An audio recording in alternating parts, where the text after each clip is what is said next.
Bonjour Anaëlle, Bonjour. est-ce que tu peux te présenter et nous dire où tu travailles, ce que tu fais dans la vie, s'il te Oui, plaît? alors je m'appelle Anaëlle Maury. Je suis astrophysicienne au commissariat à l'énergie atomique, qui est une unité mixte avec le CNRS, qui s'appelle une unité astrophysique, instrumentation, modélisation. Voilà, et je travaille sur les étoiles, et plus particulièrement, je m'intéresse à la naissance des étoiles. Je fais des observations des étoiles qui naissent, que j'essaye de comparer à des modèles pour comprendre la physique qui a lieu quand les étoiles et leurs planètes naissent, en fait, se Mhm. forment dans notre galaxie. Effectivement, vaste question. Tu parlais au début donc des étoiles, comment elles se formaient, comment les planètes comme la nôtre sont arrivées là. Alors, est-ce que tu peux nous expliquer un petit peu ce que toi tu fais et puis peut-être plutôt comment tu pourrais nous expliquer à des gens qui ne connaissent pas forcément, comme moi par exemple, les subtilités de la formation stellaire ou des systèmes planétaires. Par quoi tu commencerais pour nous expliquer comment en fait tu répondrais à la question d'où nous venons? Bah, la première chose que j'ai envie de dire, c'est qu'en fait, il y a des planètes partout. Mhm. Et ça, c'est quelque chose qu'on ne savait pas vraiment il y a encore une vingtaine d'années. On commençait à s'en douter, mais c'est Mhm. vraiment récemment. On a envoyé des satellites pour observer justement les exoplanètes, donc les planètes qui ne sont pas autour de dans notre système solaire, qui sont autour d'autres étoiles, on les appelle des exoplanètes. Mhm. Et on s'est rendu compte qu'il y avait vraiment quasiment toutes les étoiles ont des planètes, et que probablement, en fait, toutes les étoiles ont plusieurs planètes, Mhm. un peu comme notre système solaire. Et que donc les conditions d'apparition de la vie, si on pense que la vie ne peut se développer que sur une planète, ce qui est quelque chose, c'est un postulat qu'on fait aujourd'hui, donc Mhm. peut-être que c'est faux, sont probablement beaucoup plus fréquentes que ce qu'on Mhm. pense dans la galaxie. Et donc si on veut comprendre un petit peu ce qui permet de créer des planètes à partir de gaz et de poussière, qui est la matière primaire, on est tous en fait faits de la poussière d'étoiles, hein, Mhm. comme je pense que c'est Carl Sagan qui disait Ou ça, Subéris, mais ou peut-être, oui, Berries, oui, oui. oui. Euh, ben, tout ça, en fait, comment est-ce qu'on passe de cette poussière qui est créée par les étoiles à former des planètes Mhm. qui sont des entités, soit rocheuses, soit gazeuses, mais sur lesquelles on va pouvoir développer une atmosphère, développer de la vie, etc. Ben, il faut comprendre pourquoi est-ce qu'on forme autant de planètes, en Oui, fait, oui, si on oui. veut vraiment comprendre ça. Alors, Et ouais. pardon de te couper, tu parlais de poussière. Est-ce que tu peux préciser, parce que la poussière qu'on a dans notre Dans cuisine notre ou dans salon, c'est notre pas salon, exactement la alors c'est quoi même. la différence, la poussière des étoiles dans ce cas spécifique et la poussière qu'on a dans la vie Oui, oui, oui. quotidienne? Bah, en fait, donc dans notre galaxie, en moyenne, pour un gramme de gaz, il y a un centième de gramme de poussière. Donc, et tout ce qui est poussière, c'est tout ce qu'on appelle, c'est tout ce qui sont des agrégats, en fait, à partir qui sont faits soit de silicate ou de fer, enfin, tout ce qui sont les métaux qui sont Mhm. formés, en fait, au cœur des étoiles. Ensuite, lorsque les étoiles meurent, elles rendent tous ces composants chimiques, donc ces métaux, etc., dans le milieu qui les entoure. Et ensuite, ces métaux, dans certaines conditions, ils vont s'agréger avec du carbone, avec des chaînes carbonées, etc. Et ça va faire ce qu'on appelle des poussières. Donc nous, tout ce qui... Bon, pour les astrophysiciens, c'est terrible parce que tout ce qui est pas C'est du simple gaz, l'astrophysique en voilà, tout ce qui fait. est pas C'est du très gaz et de la simple. poussière. Et tout ce qui est plus... tout ce qui est plus lourd, tout ce qui est plus lourd en gros que... Allez, Que l'hélium, allez, voilà, voilà. bon, on va peut-être aller quand même jusqu'au carbone, bah, c'est des métaux. Voilà. Donc effectivement, il y en a très très peu dans l'univers, en fait, ces autres composants, hein, ces principes. Mais par contre, ce sont eux qui, pendant les phases où le gaz, en fait, à certains endroits dans la galaxie, va commencer à se contracter parce qu'il a une propre gravité, euh, on a ce mélange de poussière et de gaz qui va réussir à un certain moment à avoir une densité telle qu'on va commencer à pouvoir faire des réactions nucléaires, à former une étoile. Ouais. Donc ça, c'est un processus qui est assez compliqué, il Mhm. ne faut pas rentrer dans les détails, mais l'idée, c'est ça, et c'est qu'en fait, donc, la raison pour laquelle on trouve des planètes autour des étoiles, autour de quasiment toutes les Mhm. étoiles, c'est parce que, en fait, nous sommes les déchets de la Mhm. formation stellaire, en fait. Donc si je résume, donc pour une recette, donc du gaz, c'est quoi? C'est l'hydrogène, des choses L'hydrogène, comme ça, voilà. La poussière, donc des ouais, atomes un peu plus lourds qui ouais, se mettent en ouais. bloc. On mélange tout, on laisse... Alors, c'est pas nous qui tournons, mais ça tourne tout seul, c'est la gravité. On attend quoi, 100 millions d'années, enfin, je sais pas combien. Bah, ça dépend. On pense aujourd'hui que le temps de collection de cette matière jusqu'au moment où on commence à former la toute première graine d'étoile au centre, c'est de l'ordre à peu près d'1 million d'années. Ah oui, donc c'est très, très rapide à l'échelle de l'univers. Hein. Et ensuite, quand on commence vraiment... Oui, à l'échelle de l'univers, c'est très rapide. À notre échelle, nous, c'est rien, mais à l'échelle de l'univers, c'est extrêmement rapide. Et dès que la matière s'est suffisamment concentrée pour que, en fait, donc, sous l'effet, si on parle juste de la gravité, sous l'effet de sa propre gravité, elle va se concentrer. Et donc au centre, on va atteindre des densités telles qu'on va commencer à avoir des réactions nucléaires. Et cette étoile, cette proto-étoile, on appelle ça, parce qu'au début, c'est vraiment... elle fait même pas la masse de la Terre au tout début, elle fait toute petite.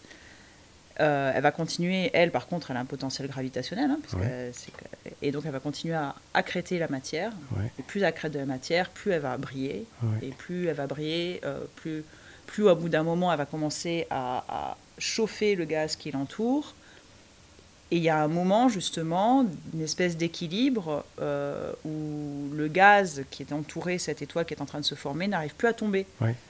Parce que soit cette étoile, elle a des vents, en fait, donc le fait qu'elle ait une activité, qu'elle ait du magnétisme, etc., ça crée des vents autour de l'étoile, donc elle va recommencer à repousser le gaz qui reste. Et donc ce gaz qui reste, c'est ça qui va former les planètes. En fait. Donc le vent, donc on est dans un espace vide, donc le vent c'est plutôt un flot de particules, c'est pas de l'air comme on a sur Terre. Non.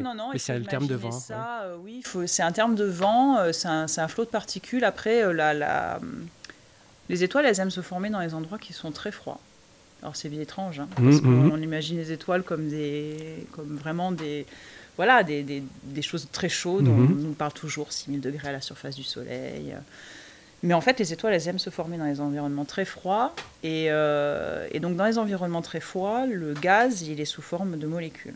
Il n'aime pas rester atomique dans les environnements très froids. Et donc, en fait, ce gaz qui forme l'étoile est principalement sous forme de molécules.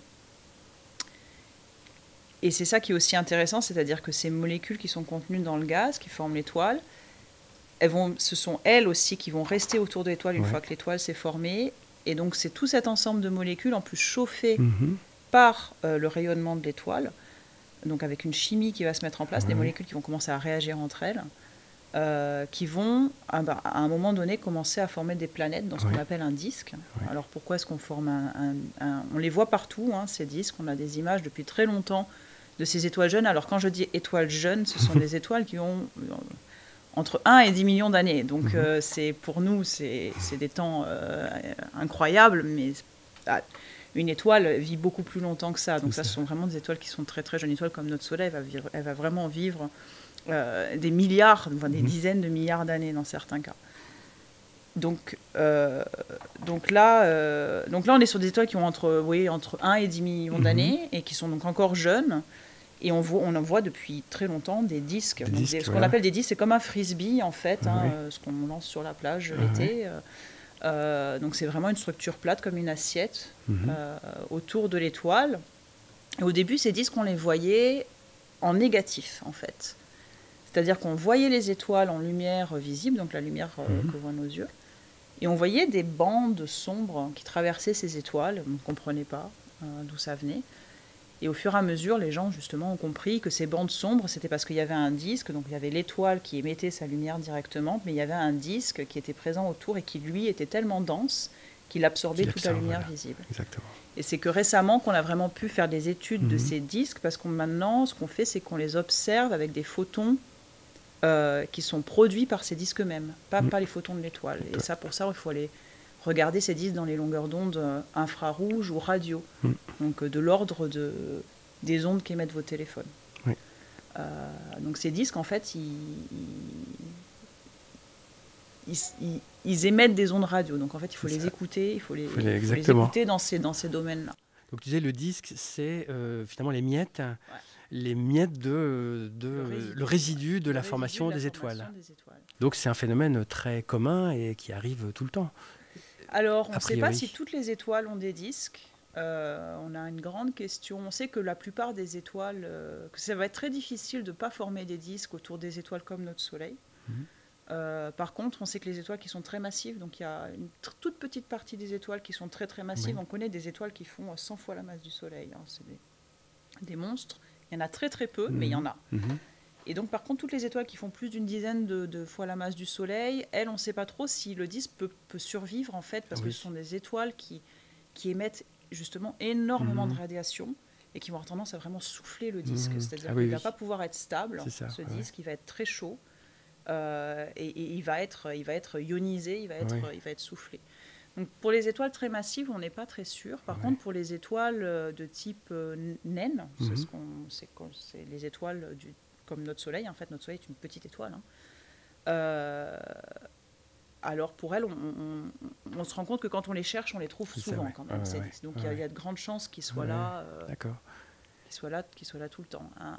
Une des questions qu'on se pose, c'est à quel moment ils commencent à se former et surtout à quel moment ils commencent à former des planètes en leur sein. Parce qu'en fait, c'est ce qui se passe, c'est que donc, ces disques, donc c'est comme une assiette qui tourne autour de l'étoile. Oui, mais une assiette, c'est solide, alors que là, c'est gazeux. C'est gazeux, donc, donc il se passe des choses. Il se passe exactement, surtout que l'étoile en fait, interagit avec son disque par des champs magnétiques, par de la radiation, etc.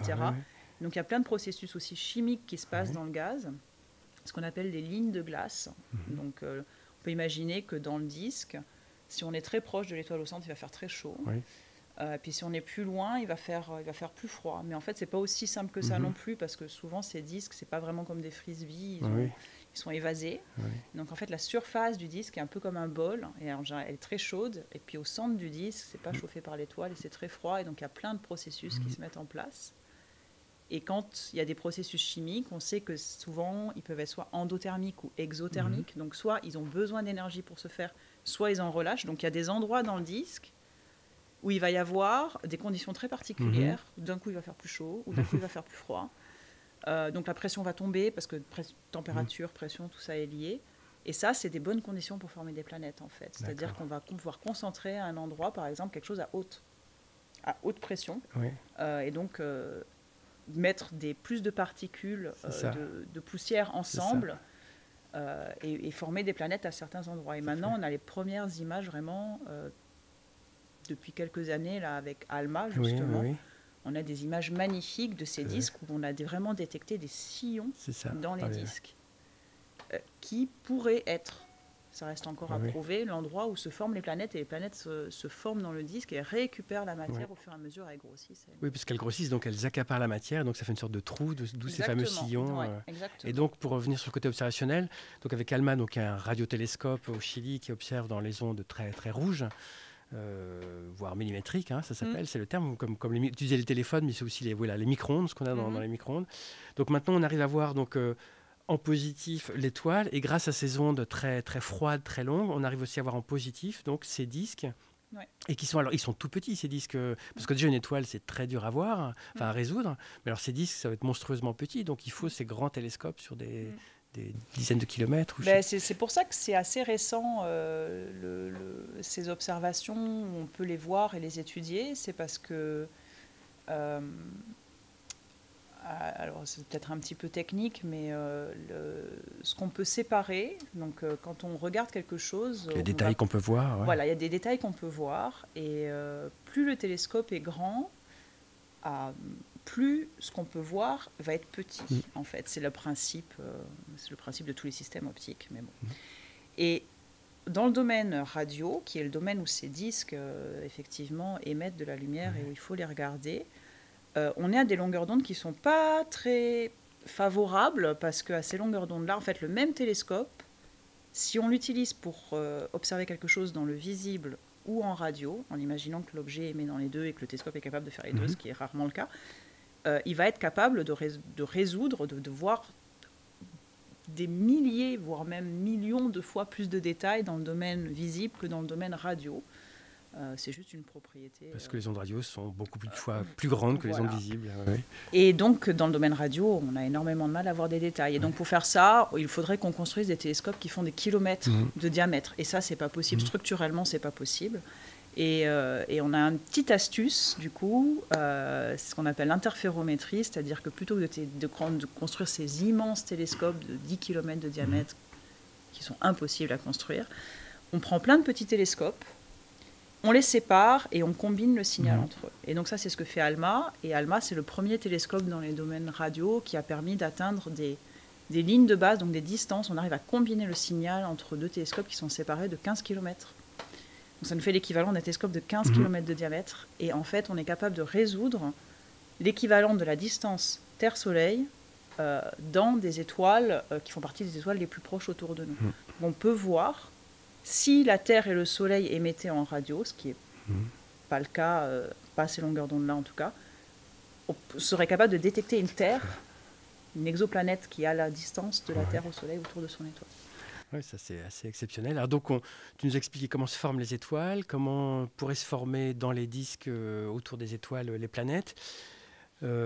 Quand on parle d'exoplanètes, les gens pensent souvent aux planètes habitables, hein, bien sûr, mais j'imagine qu'il y a plein de types de planètes qu'on peut former. Donc est-ce que toi, tu as une idée, tu pourrais nous expliquer la diversité des systèmes planétaires? Est-ce que ça peut s'expliquer avec cette forme bizarre des disques là, qui sont évasés, chauds sur les bords, froids au centre, etc. Une sorte de pancake un peu tordu. Voilà, comment les planètes émergent en fait de tout ce gaz et cette poussière? Alors c'est un grand mystère. Ah. On a Zut. Zut hein. Bah non, nous on aime ça, les mystères. Je sais bien. En fait, ce qui est complètement fou, c'est que jusqu'à il y a 2-3 ans, on était persuadé que les planètes se formaient une fois que l'étoile était formée et que le disque avait été formé. On pensait qu'elle se formait environ 2-3 millions d'années après l'étoile. Ouais. Et puis, les observations qu'on a faites ces derniers temps, il faut qu'elles soient confirmées, évidemment, mais semblent suggérer un scénario assez différent de formation des planètes, où les planètes peut-être se formeraient beaucoup plus tôt, quasiment en même temps que l'étoile, en fait, déjà dans le premier disque qui se forme. Et donc ça chamboule complètement tous nos scénarios de formation, d'évolution planétaire. Donc c'est vraiment, pour l'instant, un point dur sur lequel on travaille. On ne sait pas. En tout cas, ce qui est sûr, c'est que les scénarios doivent être révisés, mais ce qui est sûr aussi, c'est que de toutes les manières, ces planètes, c'est des voyageuses. Oui. Les planètes, elles n'aiment pas rester là où elles sont nées. Oui. Voilà. C'est comme les étoiles. Les étoiles aussi, elles bougent dans une galaxie, etc. Mais alors les planètes, elles vont se former à un endroit dans le disque, et puis elles vont interagir, en fait, elles vont sentir comme une espèce de force de marée, en fait, entre le matériel du disque et elles-mêmes, ce qui va faire que, quel que soit le moment où on les forme, quasiment, quelles que soient les conditions dans lesquelles on les forme, elles vont voyager dans les disques, déjà, la première chose. Donc, selon à quel moment elles vont se former, elles vont voyager plus ou moins. Certaines, plus elles sont massives, plus elles vont avoir tendance à voyager. Alors les Jupiter, elles font des allers-retours. Dans les modèles, on voit des modèles avec des planètes comme Jupiter qui s'approchent très très proches de leur étoile, qui repartent. Mais ce qui est sûr, c'est qu'effectivement, on va avoir tendance à former plus des planètes de type gazeux un peu plus loin dans les disques, et plus des planètes de type rocheux, peut-être un peu plus près de leurs étoiles, tout simplement parce que dans ces disques, effectivement, comme je disais avant, il y a un mélange de gaz et de poussière, et que le gaz, il ne ressent pas le chauffage de l'étoile comme la poussière. Et que donc, il va avoir tendance à rester plutôt dans les endroits un peu plus froids, parce qu'il va, en fait, il va carrément se coller sur la poussière dans les endroits plus froids, et donc on le maintient comme ça, sinon le gaz est soufflé par la radiation de l'étoile. Et en fait, il faut savoir quand même qu'on a détecté de l'eau autour d'étoiles qui sont en train de se former. On a détecté de l'eau, on a détecté des sucres, donc qui sont les toutes premières briques, alors il ne faut pas non plus trop extrapoler, mais de l'ARN en fait, de la matière organique. Et donc en fait, selon à quel endroit dans le disque la planète va se former, elle va rencontrer différents types de gaz, différents types de molécules, et elle va être capable d'accumuler différents types de matériel. Et ça, pour l'instant, on n'a pas de modèle qui nous dit si on forme à un temps T une planète à un rayon R, alors on va finir avec des grenouilles sur cette planète. Non. Mais par contre, ce qu'on sait, c'est qu'effectivement, on va être capable de former des systèmes planétaires aussi diversifiés que celui qu'on a dans notre propre système solaire. assez facilement, a priori, vu la grande diversité des conditions, non seulement d'étoile à étoile, mais aussi à l'intérieur d'un même disque, puisque au final, ces disques, quand ils commencent à former des planètes, ils pourraient être beaucoup plus massifs et beaucoup plus de matériel que ce qu'on pensait, et donc avec une très grande diversité de compositions chimiques, en fait. Si je t'avais posé ces questions-là il y a 25 ans, donc avant 1995, donc détection de la première exoplanète, qui a donné un prix Nobel à Mayor et Kellos pour la première moitié et Jim Peebles pour la cosmologie pour la deuxième. Donc on pensait il y a ça 25 ans que notre système solaire était le seul système, voilà. Quand on prenait un disque, on arrivait à ce résultat-là. Donc est-ce que tu peux nous commenter sur le fait que ces progrès qui ont été faits, tu dis les planètes se baladent, alors évidemment sur des longues échelles de temps, si on ne les voit pas passer comme ça, de toute façon personne ne les voit passer, mais voilà, c'est sur dans les modèles, si, c'est ça. Oui, parce qu'ils sont accélérés. C'est ça. Mais effectivement, est-ce que les modèles avec migration des planètes arrivent à peu près à expliquer la diversité qu'on observe aujourd'hui entre les Jupiter chauds qui tournent en quelques heures, les planètes qui ont glacé côté nuit, qui magma côté jour, etc. Est-ce qu'on arrive à peu près à s'y retrouver ou il y a encore des inconnus? Tu évoquais les inconnus de comment ça se formait, mais il y a encore des questions là-dessus aussi.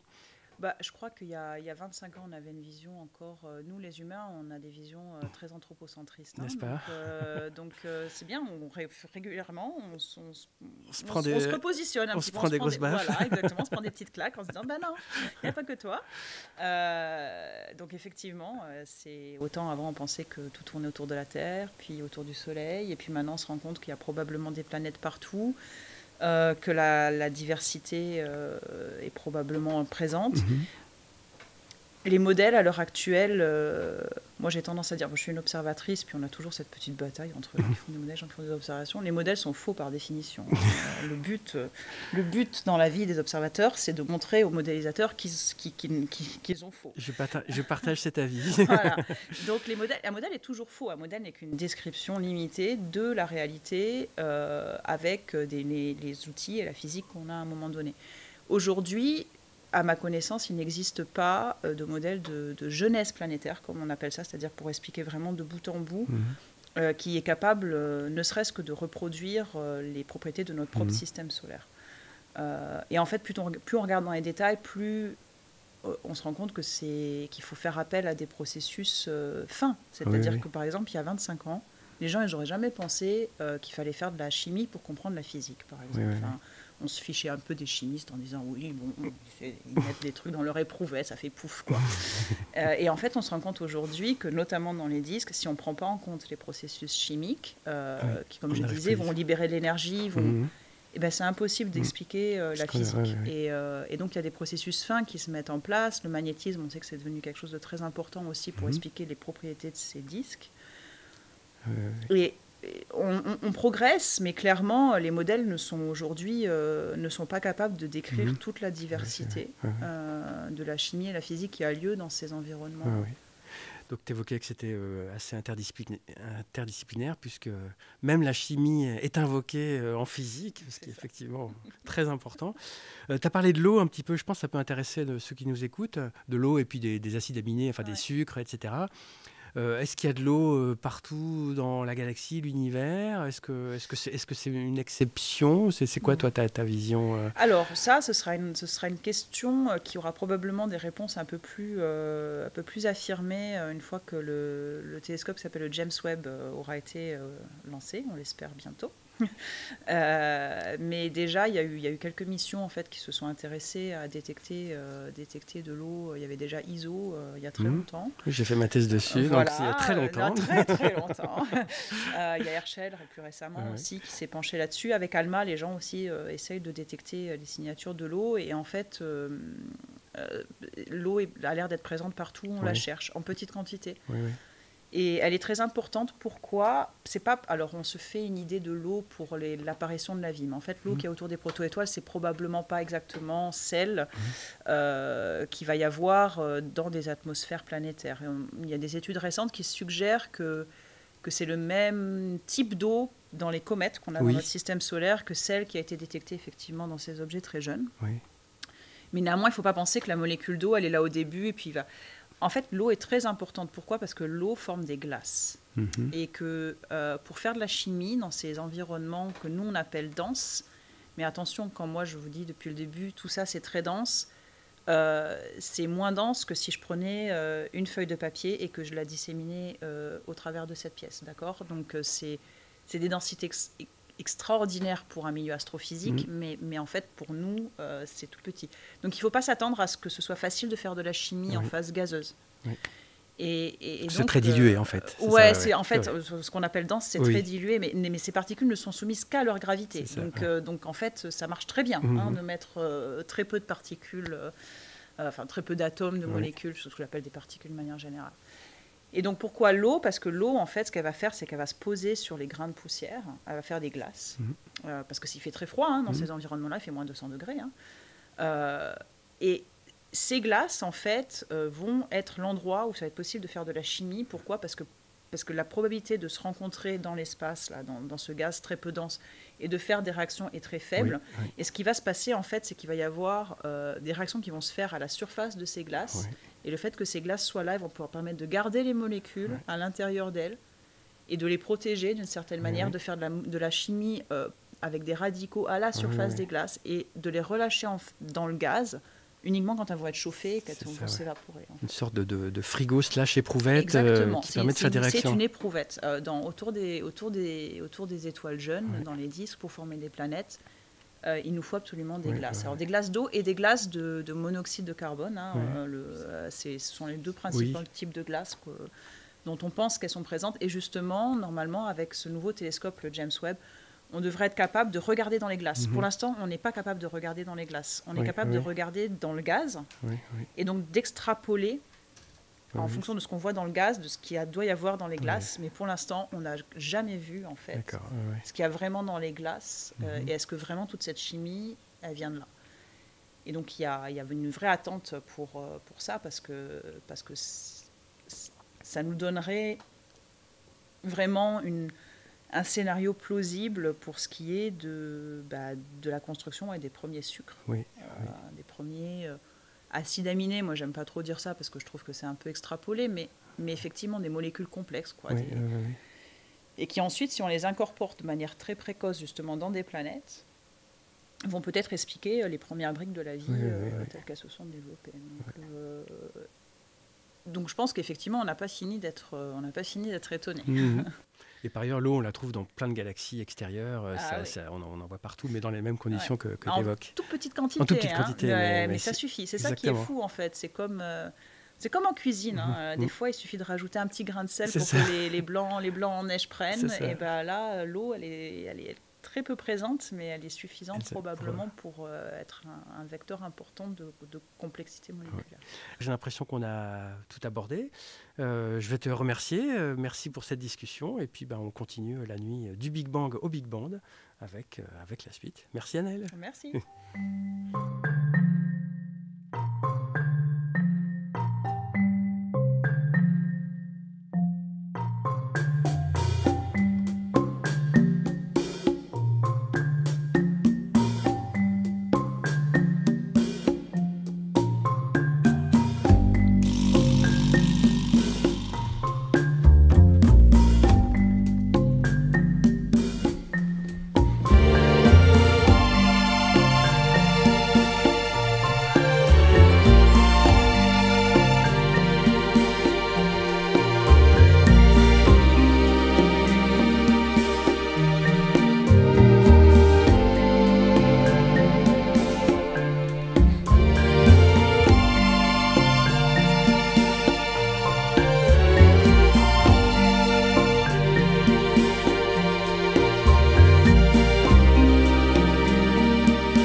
Merci.